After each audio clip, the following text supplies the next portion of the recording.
വിശുദ്ധ ഖുർആനിലെ 28-ാം അധ്യായം സൂറ അൽ ഖസസിലെ 77-ാമത്തെ വചനത്തിൽ പറഞ്ഞ 4 കാര്യങ്ങളാണ് ഖുർആൻ പാഠത്തിൽ എനിക്ക് എന്നോടും നിങ്ങളോടും ഉണർത്തുവാനുള്ളത്. മൂസാ നബി അലൈഹിസ്സലാമയുടെ സമൂഹത്തിലെ വലിയ സമ്പന്നനായ ഒരാളായിരുന്നു ഖാറൂൻ.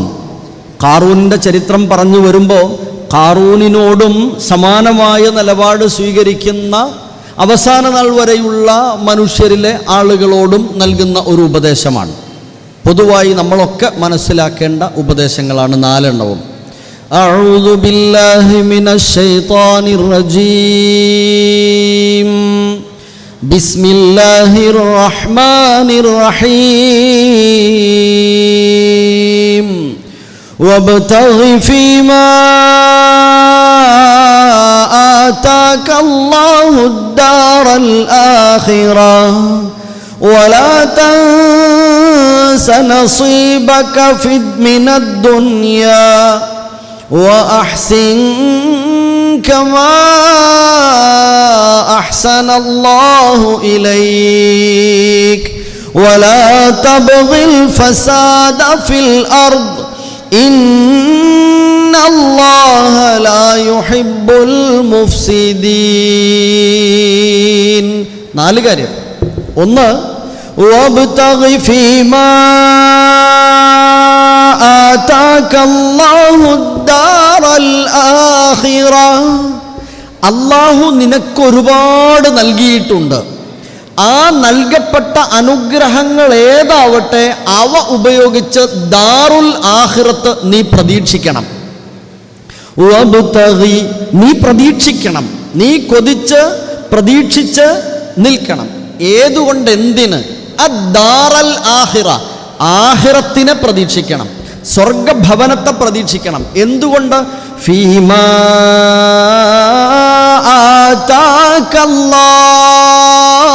ആതാകല്ലാഹ്, അല്ലാഹു നിനക്ക് നൽകിയതിൽ നിന്ന്. നമ്മൾ ആലോചിക്കാം എന്തെല്ലാം അല്ലാഹു സുബ്ഹാനഹു വ തആല നമുക്ക് നൽകി. പറഞ്ഞല്ലോ, ഖാറൂനിൻ്റെ ചരിത്രം പറഞ്ഞപ്പോൾ ഖാറൂനിനെ കുറിച്ച് ഖുർആൻ അവിടെ 76-ാമത്തെ വചനത്തിൽ തൊട്ട് മുമ്പ് പറഞ്ഞിട്ടുണ്ട്. ഇന്ന ഖാറൂന കാന മിൻ ഖൗമി മൂസ ഫബഗാ അലൈഹിം.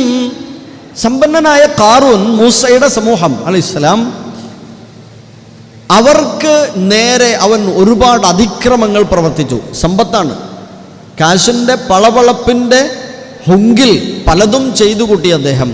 وآتيناه من الكنوز ما إن مفاتحه لتنوء بالعصبة أولي القوة. ശക്തന്മാരായ ഒരു ടീം തന്നെ വേണ്ടിയിരുന്നു ഖജനാവിൻ്റെ താക്കോലുകൾ വഹിക്കാൻ. അത്രത്തോളം വലിയ ഉടമസ്ഥതയുള്ള ഖാറൂൻ ബഗാ അലൈഹിം. അതെല്ലാം വെച്ച് ജനങ്ങൾക്കെതിരെ, നാടിൻ്റെ നന്മയ്ക്കെതിരായി തിന്മയുടെ മാർഗത്തിൽ പ്രവർത്തിച്ചു പോന്നു. അവിടെയാണ് ഈ നിർദ്ദേശം. നാട്ടുകാർ തന്നെ പറഞ്ഞു, ഇദ് ഖാല ലഹു ഖൗമുഹു, ആ ജനങ്ങൾ തന്നെ അദ്ദേഹത്തോട്, അവനോട് പറഞ്ഞു, ലാ തഫ്രഹ്, വല്ലാതെ നിഗളിക്കണ്ട, വല്ലാതെ നീ സന്തോഷിക്കരുത് കേട്ടോ. ഇന്നല്ലാഹ ലാ യുഹിബ്ബുൽ ഫരിഹീൻ, അങ്ങനെയുള്ള ആളുകളെ അല്ലാഹ്ക്ക് ഇഷ്ടമല്ല. അവിടെയാണ് അല്ലാഹ് പറയുന്നത്, വബ്തഗി ഫീമാ ആതാക അല്ലാഹു ദാറൽ ആഖിറ. നിനക്കല്ല തന്ന ശാരീരിക ആരോഗ്യം, നിനക്കല്ല തന്ന ഇൽമ്, നിനക്കല്ല തന്ന സമ്പത്തിൻ്റെ വർധനവ്, ഉള്ളതെന്തൊക്കെയോ അതെല്ലാം ഉപയോഗപ്പെടുത്തി നീ ആഖിറത്ത് തേട്. ആഖിറത്ത് തേട്. ആരോഗ്യം, സമ്പത്ത്, മറ്റ് കഴിവുകൾ, അറിവുകൾ എല്ലാം നീ പരലോകം നിനക്ക് നേടാൻ വേണ്ടി കഴിയും വിധത്തിൽ പ്രവർത്തിക്കണം എന്ന്. എന്നിട്ട് പറഞ്ഞു, അങ്ങനെയൊക്കെ ആണെങ്കിൽ ഇപ്പോൾ സ്വതക്ക, സക്കാത്ത്, അല്ലേ? നമസ്കാരം നിർവഹിക്കുന്ന നമ്മൾ പലരും സക്കാത്ത് നിർവഹിക്കാതെ ഇവിടെ ഇരിക്കുന്നുണ്ട്. നമസ്കാരം ഇന്ന് സുബഹി നമസ്കരിച്ചു, കഴിഞ്ഞ കാലങ്ങളിൽ, കഴിഞ്ഞ മാസം, അതല്ലെങ്കിൽ ഇന്ന് വരെ നമ്മൾ നമസ്കാരം ഒഴിവാക്കിയിട്ടില്ല. ഫർദായ നമസ്കാരങ്ങൾ നിർവഹിച്ചിട്ടുണ്ട്. പക്ഷേ സക്കാത്ത് അതേപോലെ പ്രാധാന്യമുള്ള ഇബാദത്ത് ചെയ്തിട്ടില്ലാത്തവർ ഒരുപാടുണ്ടാവും. ഇവിടെ ഒരുപാടുണ്ടാവും. ഈ ശബ്ദം കേൾക്കുന്നതിൽ ഒരുപാട് ആളുകളുണ്ടാവും. അല്ലാഹ് പറഞ്ഞു, നിനക്ക് നൽകപ്പെട്ടതിൽ നിന്ന് നീ ദാറുൽ ആഖിറത്ത് കാംക്ഷിച്ചുകൊണ്ട് പ്രവർത്തിക്കണം. സക്കാത്ത് നൽകുന്നില്ലെങ്കിൽ പിന്നെ എന്ത് കാര്യം?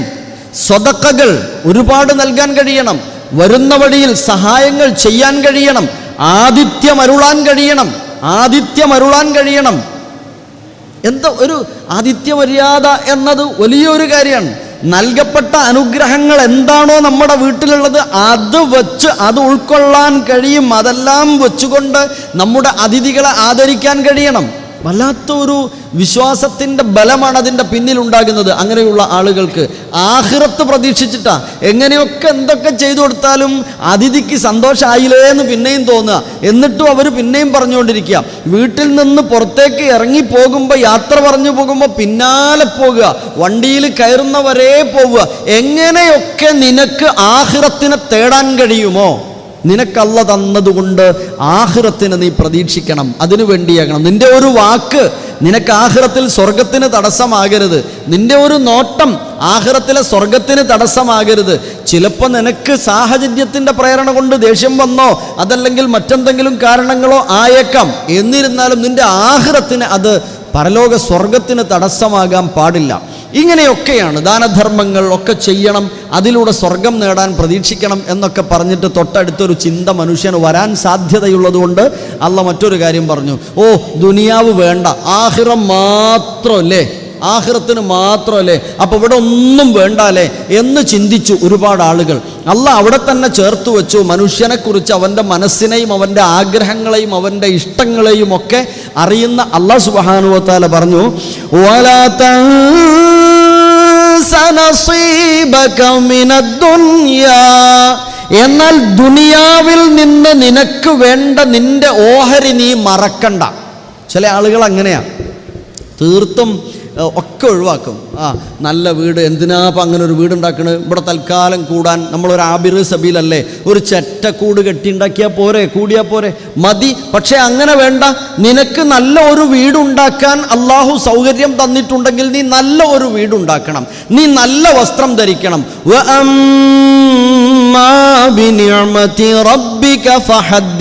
നിനക്ക് നിന്റെ റബ്ബ് തന്ന അനുഗ്രഹങ്ങളെ നീ കാണിക്കണം. പക്ഷേ അത് നേരത്തെ പറഞ്ഞ ആദ്യ ആയത്തിലേക്ക് ചേർത്ത് വെക്കണം. ആർഭാടമാകരുത്, ധൂർത്താകരുത്, പൊങ്ങച്ചമാകരുത്, മറ്റുള്ളവരെ താഴ്ത്തിക്കെട്ടാനാവരുത്. ആവശ്യത്തിന് മാത്രമായിരിക്കണം, മാന്യമായിരിക്കണം, സൗന്ദര്യമായിരിക്കണം, റിയാ ഉണ്ടാവാൻ പാടില്ല. ഈ രണ്ട് കാര്യവും ചേർത്ത് വെക്കുക. ദുനിയാവിൽ നിനക്കുള്ള ഓഹരി നിനക്ക് സ്വീകരിക്കാം. ജോലിക്ക് പോകണം, സമ്പാദിക്കണം, വീടുണ്ടാക്കണം, വാഹനം വേണം, എല്ലാം വേണം. പക്ഷെ ഒക്കെ ഏറ്റവും മാന്യമായതും ആവശ്യമായതുമായ വിധത്തിലായിരിക്കണം. തൊട്ട് ശേഷം പറഞ്ഞു, നീ ഒന്നുകൂടെ ഓർക്ക്, അള്ളാഹ് എന്തൊക്കെ ചെയ്തു തന്നു നിനക്ക്, എത്ര നല്ല രീതിയിൽ, എത്ര പെർഫെക്ഷനായിട്ടാണ് നിനക്ക് കാര്യങ്ങളൊക്കെ കിട്ടുന്നത്. കമാ അഹ്സനല്ലാഹു ഇലൈക്, നീ ഒരു കാര്യം ചെയ്യുമ്പോൾ, ദാനം ചെയ്താലും സക്കാത്ത് ചെയ്താലും ഇബാദത്തുകൾ ഏത് നിർവഹിച്ചാലും മറ്റൊരാൾക്ക് പരോപകാരം നിർവഹിച്ചാലും സുഹൃതങ്ങൾ എന്ത് ചെയ്യുമ്പോഴും ഏറ്റവും പെർഫെക്റ്റ് ആയിട്ട് ചെയ്യണം. കാരണം അഹ്സനല്ലാഹു ഇലൈക്, അള്ളാഹ് നിനക്കും അങ്ങനെയാ ചെയ്തു തന്നത്. അള്ളാഹു എത്ര പെർഫെക്റ്റ് ആയിട്ടാണ് നമുക്കെല്ലാം ചെയ്തു തന്നത്. നമ്മുടെ ശരീരം, അതിൻ്റെ ആന്തരബാഹ്യ അവയവങ്ങളും അവയുടെ പ്രവർത്തനങ്ങളും, നമ്മുടെ എല്ലാ കാര്യങ്ങളും ആലോചിച്ച് നോക്കൂ. നമുക്ക് എത്ര ഭംഗി, നമ്മൾ ഉദ്ദേശിച്ചതിലപ്പുറം നമുക്ക് സൗകര്യങ്ങൾ ചെയ്തു തന്നില്ലേ പടച്ചോൻ? എങ്കിൽ അതുപോലെ അള്ളാഹു ഇഷ്ടപ്പെടുന്ന, നമ്മിൽ നിന്ന് ഇഷ്ടപ്പെടുന്ന സുഹൃതങ്ങൾ ഒരുപാട് ചെയ്തു കൂട്ടുവാനും അത് ഏറ്റവും ഇഹ്സാനോടുകൂടെ ആകുവാനും നമുക്ക് സാധിക്കണം എന്നതാണ്. എന്ത് കാര്യം ചെയ്യുമ്പോഴും അത് മറ്റൊരാളെ പരാജയപ്പെടുത്താനല്ല, മറ്റൊരാളോട് എതിരിടാനല്ല, മറ്റൊരാളെക്കാളും വലുതാക്കാനല്ല, പെരുമ നടിക്കാനല്ല, മറിച്ച് റബ്ബ് എൻ്റെ കർമ്മരേഖയിൽ രേഖപ്പെടുത്തുന്ന എൻ്റെ ചെറുതും വലുതുമായ ലാ യുഗാദിറു സഗീറ വല കബീറ, ചെറുതും വലുതും ഒന്നും വിട്ടുപോകാതെ രേഖപ്പെടുത്തുന്ന അമലുകളായിട്ടുള്ളതാണ് എൻ്റെ ഈ അമൽ. അതുകൊണ്ട് അത് പോയി പോകരുത് എന്ന നിയ്യത്തോടു കൂടെയായിരിക്കണം നീ ഇതൊന്നും ചെയ്യാതെ നാട്ടിൽ കുഴപ്പമുണ്ടാക്കി പ്രശ്നമുണ്ടാക്കി നടക്കുന്നവനാകരുത്. നിന്റെ സമ്പത്ത് ലഹരി ഉപയോഗത്തിന് വേണ്ടിയാകരുത്. നീ രാവിലെ മുതൽ വൈകുന്നേരം വരെ അധ്വാനിച്ചിട്ട് കിട്ടുന്ന കാശിൽ നിന്ന് ഒരു വിഹിതം നീ ലഹരിക്ക് വേണ്ടി ഉപയോഗിക്കുകയാണെങ്കിൽ, നിന്റെ സമ്പാദ്യം ലഹരി വിൽപ്പന നടത്തിയിട്ടാണെങ്കിൽ, നിന്റെ സമ്പാദ്യം പലിശയുമായി ബന്ധപ്പെട്ടതാണെങ്കിൽ, നീ ചെലവഴിക്കുന്നത് പലിശയുമായി ബന്ധപ്പെട്ട വിധത്തിലാണെങ്കിൽ, അന്യായമായതും അനർഹമായതുമായ വിധത്തിലാണ് നീ സമ്പത്ത് ഉണ്ടാക്കുന്നതെങ്കിൽ, അത് നിനക്ക് മാത്രമല്ല നിന്റെ നാട്ടിൻ്റെ സമ്പദ് വ്യവസ്ഥക്കും കുഴപ്പമുണ്ടാകും, കുടുംബാന്തരീക്ഷത്തിൽ പ്രയാസങ്ങൾ സൃഷ്ടിക്കപ്പെടും. അതുകൊണ്ട് ഈ പറഞ്ഞ 3 കാര്യങ്ങൾ ശ്രദ്ധിക്കുന്നതോടൊപ്പം അതൊന്നും ശ്രദ്ധിച്ചിട്ടില്ലെങ്കിൽ നീ ഒരു നേരത്തെ നമ്മുടെ ഖാറൂനിനെ കുറിച്ച് പറഞ്ഞതുപോലെ ഫബഗ അലൈഹിം എന്ന് പറഞ്ഞ രീതിയിലാകും. അതുകൊണ്ട് നാട്ടിൽ നീ കുഴപ്പമുണ്ടാക്കരുത്. അപ്പോൾ നമ്മൾ ചോദിക്കും, ഞാനെന്ത് കുഴപ്പമുണ്ടാക്കിയെന്ന്.